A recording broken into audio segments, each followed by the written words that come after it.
And when did you buy this one? In May 2023 is when we closed. Okay.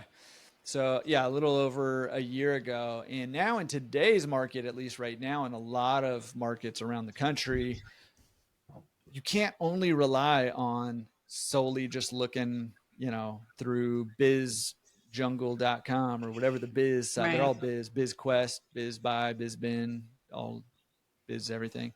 You can't rely solely on that a lot of times. Or if you do, like, it's just going to take a long time and you got to be a little more proactive.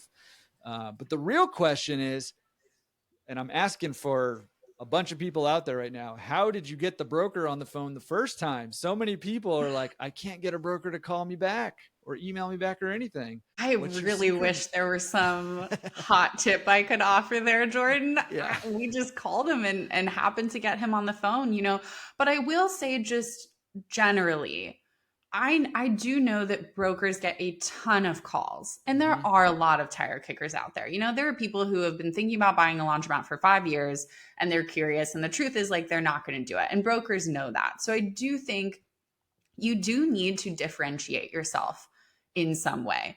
You Yep. need to be willing to show proof of funds if that's what someone is asking for. It would be really helpful to have an SBA personal financial statement filled out if you do plan to use SBA financing.